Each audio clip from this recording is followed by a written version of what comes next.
வணக்கம் மக்களே. சுனேத்திக்கான எபிசோட் நீங்க எல்லாருமே பார்த்திருந்திருப்பீங்க. சுனேத்திக்கான எபிசோடோட லாஸ்ட்ல ஒரு தரமான சம்பவம் நடந்திருக்கும். அந்த சம்பவத்தை நான் சுத்தமா எதிர்பார்க்கல. ஏன்னா நேத்துக்கான எபிசோட் ஒரு மாதிரி கிறுகிறுன்னு போயிட்டு இருந்து, என்னடா இது எளவு எபிசோட், ஏன்டா இப்படி போட்டு இழுத்துட்டு இருக்கீங்க அப்படின்னு பார்க்கும்போது கடைசியில பார்த்தா நம்ம காமு மாமா விஜய் பாரு சண்டை செஞ்சுக்கிறாங்க. முக்கியமா காமு மாமா விஜய் பாரு போட்டு பொலன்னு பொழக்கிறாரு. அந்த ஆளு பேர் இந்த பக்கம் வந்துடாத, இதுக்கப்புறம் என்கிட்ட பேசாத, உன்னோட கேமை மட்டும் நீ பார்த்துக்கோ, நீ யாருன்னு எனக்கு தெரிஞ்சு போச்சுன்னு சொல்லிட்டு விஜய் பாருவை போட்டு பொலன்னு பொழக்கிறாரு. ஆனா அது ஒரு பெரிய பிரச்சனையான்னு கேட்டீங்கன்னா இல்ல, அது ஒரு பெரிய பிரச்சனை தான் கிடையாது. ஓகே, ஒரு சின்ன பிரச்சனை தான். ஆனா அந்த சின்ன பிரச்சனையை காமு மாமா ரொம்ப பர்சனலா எடுத்துக்கிட்டாரு. ரொம்ப பர்சனலா எடுத்துக்கிட்டு விஜய் பாருக்கு ஆப்போசிட்ல அப்படியே திரும்பிட்டாரு. நேத்துக்கான எபிசோட்லயே பார்த்திருந்திருப்பீங்க. அந்த இடத்துல விஜய் பாரு போட்டு திட்டிருப்பாரு, அந்தால பேர் இங்க வந்துடாத, இதுக்கப்புறம் என்கிட்ட பேசாத, நீ என்னென்ன பண்ற எனக்கு தெரிஞ்சு போச்சு, சரியா, நீ எப்படிலாம் கேம் ஆடுறன்னு தெரிஞ்சு போச்சு, உனக்காக நான் இதெல்லாம் பண்ணேன் பாத்தியான்னு சொல்லிட்டு ஒரு மாதிரி காமு மாமா வெடிச்சிருப்பாரு. பட் நான் நினைச்சேன் ரைட்டு, ஒரு கட்டத்துக்கு அப்புறம் அவர் சரியாயிருவாரு, எப்படியும் ரிட்டன் விஜய் பார்க்கிட்ட போய் சேர்ந்துருவாருன்னு பார்த்தனா இல்ல. நேற்று நைட்டு விஜய் பார் ஒரு சில இடங்களில் ட்ரைலாம் பண்ணாங்க, இருந்தாலும் காமு மாமா போய் சேரவே இல்லை. பட் எனக்கு இந்த விஷயம் ரெண்டு விதமாக தெரியுது. ஓகேவா, நான் இந்த விஷயத்தை ரெண்டு பாயிண்ட் ஆஃப் வியூவில் பார்க்குறேன். ஒன்று, அந்த சின்ன மேட்ரு உண்மையாகவே காமு மாமாவுக்கு பர்சனலாக ஹர்ட் ஆயிடுச்சு, அதனால் இப்படி வெடிச்சிருக்காரு நான் நினைக்கிறேன். இன்னொன்று, இவங்க ஏதோ கண்டென்ட் பண்ணுற மாதிரி எனக்கு ஃபீல் ஆகுது. ஏன்னா இந்த ஒரு மேட்ருக்கு இவ்வளோ பெருசாக வெடிக்க வேண்டிய அவசியமே கிடையாது. அவ்வளோ பெருசாக வெடித்து ஒரு மாதிரி கடந்து கத்திட்டாரு. ஒரு மாதிரி விஜய் பார்க்கு ஆப்போசிட்டில் ஏகப்பட்ட வார்த்தைகள்லாம் நேற்று நைட்டு உட்காந்து விட்டுட்டு இருந்தாரு. இதெல்லாம் பார்க்கும்போது ஒன்று, அவர் உண்மையாகவே பர்சனலாக ஹர்ட் ஆயிருந்திருக்கணும், இல்லை அவர் வந்து கண்டென்ட் பண்ணணும்னு முடிவு பண்ணியிருக்கோம். இதில் ஏதோ ஒரு விஷயம் தான் நடந்திருக்கு. சரி, ஓகே, அது என்னென்ன விஷயங்கள் அப்படிங்கிறத மொத்தமாக பார்த்தலாம். அது மட்டும் இல்லாமல் நேற்று நிறைய வார்த்தைகள் விட்டார் விஜய் பார்வை பற்றி, ஏகப்பட்ட வார்த்தைகளை விட்டுட்டு இருந்தார். அது என்னென்ன வார்த்தைகள், அது மட்டும் இல்லாமல் விஜய் பாரு உண்மையாவே காமுவை யூஸ் பண்றாங்களா இல்லையா, அதை நம்ம மொத்தமா பார்த்துடலாம். ஸோ வீடியோக்குள்ள போறதுக்கு முன்னாடி மறக்காம இந்த வீடியோ லைக் பண்ணிட்டு சேனலை சப்ஸ்கிரைப் பண்ணிக்கோங்க. நீங்க போடுற ஒவ்வொரு லைக் வந்தா நம்ம வீடியோவை இன்னொரு 10 பேர் சஜஸ்ட் பண்ணோம். ஸோ முடிஞ்ச அளவுக்கு லைக்கை போட்டு சேனலை சப்ஸ்கிரைப் பண்ணிக்கோங்க.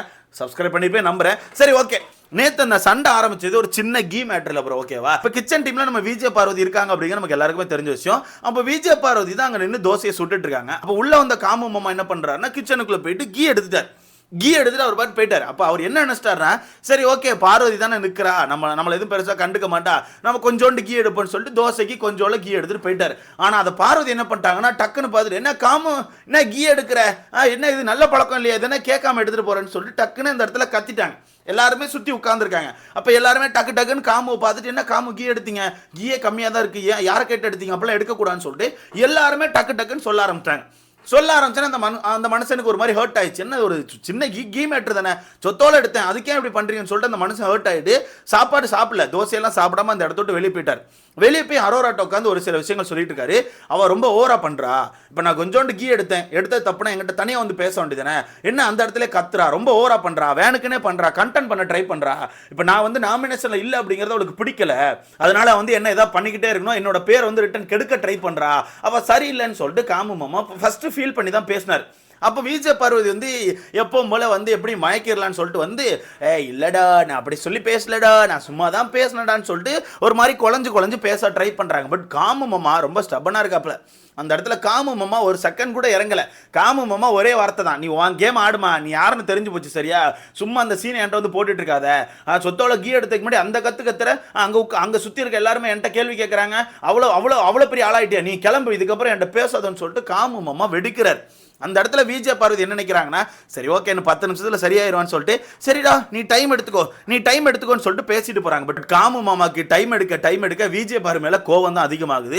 உட்கார்ந்து வார்த்தையெல்லாம் விட ஆரம்பிச்சிட்டாரு. அவெல்லாம் ஒரு ஆளா, 29 வயசுல அவன் என்னத்தை பெருசா கிழிச்சிட்டா, வெளியே என்னத்தை பெருசா கீழ்ச்சிட்டா, என்னத்தை பெருசா சம்பாதிச்சிட்டா, ஏன்ட்ட வந்து பெருசா டிராமா போட்டுட்டு இருக்கா, பெருசா சீன் போட்டுட்டு இருக்கா, இவெல்லாம் ஒரு ஆளு, பெரிய அழகி நினைப்பு அப்படின்னு சொல்லிட்டு வார்த்தைகளை விட்டுக்கிட்டே இருக்கார். இதெல்லாம் தேவையில்லாத வார்த்தைகள் மாதிரி தான் எனக்கு ஃபீல் ஆகுது. அதான் சொல்கிறேன்ல, இவனை கண்டென்ட் பண்ணுறானுலா இல்லை உண்மையாகவே காமுக்கு பர்சனலாக ஹர்ட் ஆயிடுச்சா அப்படிங்கிற நமக்கு தெரியல. ஆனால் வார்த்தைகளை விடுறாரு, அவெல்லாம் ஒரு அழகியா. அது மட்டும் இல்லாமல் அந்த விஜய் பார் வந்து ஒரு வார்த்தை யூஸ் பண்ணியிருப்பாங்கல்ல, ரூத்லெஸ் அப்படின்னு சொல்லிட்டு வார்த்தை யூஸ் பண்ணியிருக்காங்க. அந்த வார்த்தையை சொல்லிட்டு கோபப்படுறாப்ல டப்புன்னு, ரூத்லெஸ் என்ன ரூத்லெஸ் அப்படின்னு சொல்லிட்டு ஒரு மாதிரி செருப்பு கிருப்பெல்லாம் கையில் எடுக்காரு, ஏதோ கெட்ட வார்த்தைலாம் போட்டார். அது ஓப்பனாகவே தெரியுது, ஆக்சுவலாக அவர் ஏதோ கெட்ட வார்த்தைலாம் போட்டார். அந்த கெட்ட வார்த்தையை பீப் போட்டாங்க. ஓகேவா, அந்த கெட்ட வார்த்தையை ஓப்பனாக அந்த இடத்துல பீப் போட்டாங்க. செருப்பை கையில் எடுக்காரு, செருப்பை கீழே போடுறாரு, அப்புறம் செருப்பை காலை வச்சு வீசுறாரு, செருப்பு பறக்குது, எதெல்லாமோ வார்த்தைகளை விட்டுட்டு இருக்காரு. எப்படி எதெல்லாமோ வார்த்தைகளை விட்டுட்டு இருக்காரு, எல்லை மீறி போகுது அந்த வார்த்தைகள். ஓகேவா, அப்போ அரோரா வந்து ஐயோ இது எங்கேயோ போகுதுன்னு சொல்லிட்டு அரோரா பயந்து என்ன பண்ணுறாங்கன்னா, இல்லடா கோப்படாத, விடு நான் இதுக்கப்புறம் உன்ட்ட கேட்கல, நீ கோப்படாத அப்படின்னு சொல்லும் போது காமு மாமாவுக்கு கோபம் அதிகமாயிட்டே இருக்கு. அதுதான் எனக்கு அங்க சந்தேகத்தையும் கிளப்புது. இன்னொன்னு உண்மையாவே பர்சனலா ஹர்ட் ஆயிருப்பாரான்னு சொல்லிட்டு யோசிக்க வைக்குது. காமு மாமா ரிட்டன் கோவப்பட்டு வார்த்தைகளை தான் விட்டுட்டே இருக்காரு. அவன் அவ்வளவு பெரிய ஆளா ரூத்லெஸ் சொல்றதுக்கு அவளுக்கு என்ன இருக்கு? அவளுக்காக நான் எத்தனை இடத்துல நின்றுப்பேன் தெரியுமா? எத்தனை இடத்துல அவளுக்காண்டி சப்போர்ட் பண்ணியிருக்கேன். இவ இப்படி பண்ணுவான்னு சொல்லி நான் சுத்தமா எதிர்பார்க்கல. அவ காட்டிட்டால யாருன்னு. அப்ப அவளுக்கான கேம் தானே ஆடுறா, என்ன யூஸ் தானே பண்றா. இதுக்கப்புறம் அவட்ட நான் பேச மாட்டேன், அவெல்லாம் ஒரு ஆளு, இதுக்கப்புறம் அவட்ட நான் எதுக்கு பேசணும்னு சொல்லிட்டு மாமா பயங்கரமா கோவப்படுறாப்புல. மாமாக்கான கோவம் நியாயமானு கேட்டீங்கன்னா ஒரு சைடு மாமா சைட்லேருந்து பார்க்கும்போது கொஞ்சம் நியாயம் இருக்குது. ஏன்னா இவங்க 2 பேரும் க்ளோஸாக தான் இருந்திருக்காங்க. ஒரு கீ மேட்ரு தான். டக்குன்னு அந்த இடத்துல உடைக்காம ஏய் ஏன்டா கீ எடுத்த இப்படி கேட்டால் வேற மாதிரி போயிருக்கும். ஏய் காமு ஏன்டா கீ எடுத்த அப்படிங்கிறது உண்மையாகவே விஜே பாரு அந்த இடத்துல ஸ்கோர் பண்ணுற மாதிரி தான். ஓகேவா? அதனால தான் காமு மாமா டென்ஷனாக இருப்பாப்ல.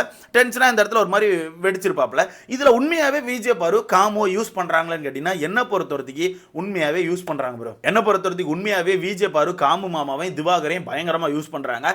நீங்கள் நினைக்கலாம் திவாகரை யூஸ் பண்ணுறாங்களா ப்ரோ அப்படின்னு கேட்டிங்கன்னா சத்தியமாக சொல்கிறேன், திவாகரையும் காமு மாமாவும் யூஸ் பண்ணுறாங்க. ஏன்னா காமு மாமாவை பொறுத்தவரைக்கு வீட்டுக்குள்ள யார்கிட்ட வேணா டப்புன்னு சண்டைக்கு போயிருவார். ஓகேவா? யார்கிட்ட வேணா சண்டைக்கு போவாரு. அந்த வகையில் காமு மாமா பக்கத்தில் வச்சுக்கிட்டா யாராவது ஒருத்தர் விஜே பாரு அட்டாக் பண்ண வந்தா காமு கண்டிப்பா டிஃபெண்ட் பண்ணுவார். ஓகேவா?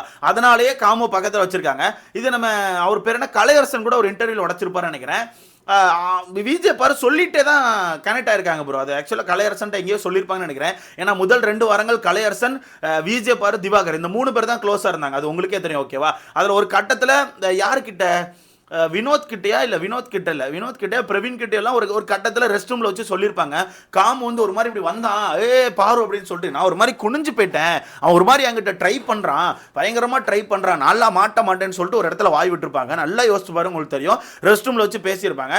ஸோ அப்படி இருக்கும்போது ஏதோ ஒரு இடத்துல விஜே பார்வதி சொல்லியிருக்காங்க கலையரசன்ட்ட, அவன் தான் கரெக்டு, அவனை கையில் வச்சுக்க வேண்டியது, அவனை கைக்குள்ள வச்சு தான் இதுக்கப்புறம் காயை நவுத்தணும் அப்படின்னு சொல்லிட்டு எங்கேயோ சொல்லியிருக்காங்க. அதை தான் கலையரசன் வெளியே போய் இன்டர்வியூவில் கூட உடைச்சிருப்பாரு. ஸோ அந்த வகையில் இவங்க உண்மையாகவே காமு யூஸ் தான் பண்ணுறாங்க. காமு நல்லா யூஸ் பண்ணிக்கிறாங்க ப்ரோ.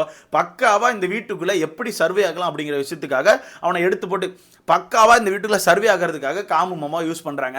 இந்த பிக் பாஸை பொறுத்த வரைக்கும் 2-3 வகையாக சர்வே ஆகலாம் ப்ரோ. ஒன்று தனியாக மாஸ்க் காட்டி கேம் ஆடுறது, இன்னொன்று கூட்டத்து கூட கும்மி அடிச்சு போகிறது, மூணாவது அப்படி இந்த மாதிரி காதல் கண்டென்ட், கன்றாவியான கண்டென்ட், அது இதுன்னு சொல்லிட்டு இந்த மாதிரி விஷயங்களை கொடுத்துட்டு சுற்றுறது. ஓகேவா? இந்த மாதிரி என்ன பண்ணாலுமே இந்த வீட்டுக்குள்ள உங்களால் சர்வே ஆக முடியும். நீங்கள் சோலோவா ப்ளே பண்ணீங்கன்னா மாசுன்னு சொல்லி வெளியே பேசப்படுவீங்க.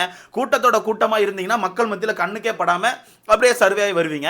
இந்த மாதிரி இப்போ கண்டென்ட் பண்ணீங்கன்னா 2 சைடு இருந்து ஷிப்பிங் பண்ணுவாங்க. இங்கே பார்த்தியா காமு மாமாவும் விஜே பாரு இருக்கிறது அழகா இருக்கு, இங்கே பார்த்தியா விஜே பாரு காமு மாமாவும் கேர் பண்ணுறாங்க. இந்த மாதிரி ஷிப்பிங் பண்ணி உங்களை வந்து மேலே தூக்கிட்டு வந்துடுவாங்க. ஓகேவா? ஸோ இந்த மாதிரி கண்டென்ட்டை ரொம்ப தெளிவாக கையில் எடுத்திருக்காங்க. ரொம்ப தெளிவாக கையில் எடுத்து காமு யூஸ் பண்ணிட்டு இருக்காங்க. இதில் திவாகரையும் யூஸ் பண்ண தான் செய்கிறாங்க. ஏன்னா திவாகரை பொறுத்தவரைக்கும் ஒரு மனித வெடிகுண்டு. அவர் எங்கே உருட்டி விட்டாலும் வெடிச்சுருவார். அது ஆப்போசிட்டில் யார் இருந்தாலும் பார்க்க வேண்டாம், வெடிச்சுருவார். அது அந்த வெடிகுண்டோட ஓனர் கூட வெடிச்சிடும். ஓகேவா? அந்த மாதிரி ஆள் தான். அப்படி இருக்கும்போது திவாகரை கைக்குள்ள வச்சுக்கிட்டு லைட்டாக ஏற்றி விட்டாலே திவாகர் ஆப்போசிட்டில் இருக்க ஆள் மேலே போய் வெடிச்சுருவார். என்ன பண்ணுவார் ஏது பண்ணுவார்னா தெரியாது, டப்புன்னு வார்த்தை விட்டு வெடிப்பார். ஸோ அந்த வகையில் ரொம்ப பக்காவா திவாகரையும் கையில் எடுத்து வச்சிருக்காங்க. இதில் ஒரு கட்டத்துக்கு அப்புறம் நைட் ரொம்ப நேரம் போச்சு இந்த டாபிக். இடையில வந்து திவ்யா வினோத்லாம் ஒரு அட்வைஸ் எல்லாம் கொடுத்துருப்பாங்க. அதை நான் அடுத்த வீடியோவில் சொல்கிறேன். அப்படி அட்வைஸ் எல்லாம் கொடுத்த அப்புறம் காமு மாமா கொஞ்சம் கிளியர் ஆயிருப்பாப்ல. ஏன்னா அங்கே இன்னொரு விஷயத்த ரொம்ப பாயிண்ட் பண்ணி சொல்லியிருப்பாங்க. என்னன்னா உண்மையாகவே விஜே பாரு உன்னை யூஸ் பண்ணுறாடா, நான் சொல்கிறேன் புரிஞ்சிக்கோ, ஒரு விதமாக உன்னை யூஸ் பண்ணுறான்னு சொல்லிட்டு பிரஜனவர்கள் சொல்லியிருப்பாங்க. அது என்னங்கிறத நம்ம அடுத்த வீடியோவில் ரொம்ப கிளியராக பார்க்கலாம். அதெல்லாம் முடிச்சப்பறம் நைட்டு திருப்பி காமு மாமா உள்ளே போயிருப்பாரு. உள்ளே போனதுக்கப்புறம் பாரு போய் உட்காந்து எப்படியாச்சும் ஃபன்னாக பேசி காமு ரிட்டன் கையில் எடுத்துடலான்னு சொல்லிட்டு ரொம்ப ட்ரை பண்ணாங்க. காமு தனியாக உட்காந்து தோசை சாப்பிட்டுட்டு இருக்காரு. அப்படி தோசை சாப்பிட்டுட்டு இருக்கும்போது பக்கத்தில் போய் உட்காந்து அப்படி இல்லடா இப்படி இல்லடா, நான் இப்படி பண்ணலடா அப்படி பண்ணலடா, தயவுசெய்து என்னை ஏற்றுக்கடா மன்னிச்சுக்கூடான்னு சொல்லிட்டு பயங்கரமாக பேசுகிறாங்க. பட் காமு மாமா கண்டுக்கிற மாதிரியே தெரில. காமு மாமா உன்னோட ஆட்டத்தை பாரு, நீ நல்லா கேம் ஆடுறன்னு தெரியுது, உன்னோட ஆட்டத்தை பாருன்னு சொல்லிட்டு பேசிட்டு ஒரு கட்டத்துக்கு அப்புறம் கிளம்பிங்க வந்துட்டார். ஒரு கட்டத்துக்கு அப்புறம் கிளம்பி பெட்ரூம்ல வந்தாச்சு. பெட்ரூம்குள்ள வந்த பிறகு நம்ம அக்கா விடாம துரத்திட்டு போய் எப்படிலாமா பேசி பார்க்குறாங்க. அப்படி இல்லடா, நான் இப்படித்தான் சொன்னேன்டா, அந்த கிச்சனை சுற்றி ஆள் இருந்தாங்கடா, நான் ஏன்டா இப்படி பண்ண போறேன், உங்ககிட்ட நான் உண்மையாக தான்டா இருந்தேன்னு சொல்லிட்டு ஏகப்பட்ட வார்த்தைகளை தூவி பார்க்குறாங்க. பட் காமு மாமா நீ உன் கேம் ஆடு, நீ சூப்பராக கேம் ஆடுற எனக்கு தெரியுது, நீ உன் கேம் ஆடுன்னு சொல்லிட்டு ஒரு பாயிண்டில் நிற்கிறாப்புல. இதே பாயிண்டில் நின்னாருன்னா சத்தியமாக சொல்கிறேன் காமு மாமாவுக்கு பயங்கர ஸ்கோர் கிடைக்கும், பயங்கரமாக மேலே ஏறுவார். விஜே பாரு கீழே வந்துடுவாங்க. நான் சிம்பிளாக சொல்லிட்டா அந்த வீட்டுக்குள்ளே காமு மாமா திவாகர் இந்த 2 பேரும் விஜே பாரு விட்டு தள்ளி வந்துட்டாங்கன்னா விஜே பாரு அப்படிங்கிற ஒரு கேரக்டர் வெத்து பேப்பராக மாறிடுவாங்க. வெத்து பேப்பர் காத்துல அடிச்சு பறந்து போயிருவாங்க, எப்படி வேணா பறந்து போயிருவாங்க. ஏன்னா இந்த 2 பேர் இருக்க போய் தான் வீட்டுல என்ன சம்பவம் பண்ணாலும் இந்த 2 பேரை வச்சு டக்கு டக்குன்னு பேசி பேசி அங்கேயுமா உட்காந்து பிளான போட்டு ஒன்று பண்றாங்க. இந்த 2 பேரும் இல்லைனா விஜய் பார் யாருக்கிட்டே உட்காந்து பிளான் போட முடியாது. ஏன்னா இந்த வீட்டுக்குள்ள எல்லாருக்கும் விஜய் பார்வை பத்தி தெரியும். யாருமே விஜய் பாருக்கான பிளானை ஏத்துக்க மாட்டாங்க, விஜய் பாரு கூட உட்காந்து பிளானும் போட மாட்டாங்க. அந்த வகையில் நேற்று திவாகர் கொஞ்சம் அப்படி நவுண்ட மாதிரி ஃபீல் ஆகுது. ஆனால் அவர் சேர்ந்துருவார், அவர் அப்படி தான், ஓகேவா. பட் காமுமாவா அப்படி தான் நேற்று நைட் நான் கவனிச்ச வரைக்கும் கொஞ்சம் தள்ளி தான் இருக்காரு. ஏன்னா பெட்டில் போய் உட்காந்து அக்கா எவ்வளோ ட்ரை பண்ணி பார்க்குறாங்க, தள்ளி தான் இருக்காரு. வெயிட் பண்ணி பார்க்கலாம். நாளைக்கு வரத்துக்கு சேரலைன்னா காமு மாமா தப்பிச்சுருவார். நாளைக்கே சேர்ந்துட்டாருன்னா காமு மாமா காலி. இதை பற்றி உங்களுக்கான கருத்து என்ன? உண்மையாகவே காமு ஹர்ட் ஆயிருக்காப்லையா, இல்லை ஏதாவது கண்டென்ட் பண்ணணும்னு ட்ரை பண்ணி இந்த மாதிரி பண்ணுறாரா? இதை பற்றி உங்களுக்கான கருத்தை மறக்காம கமெண்ட்ல போடுங்க. அடுத்த பார்க்கலாம்.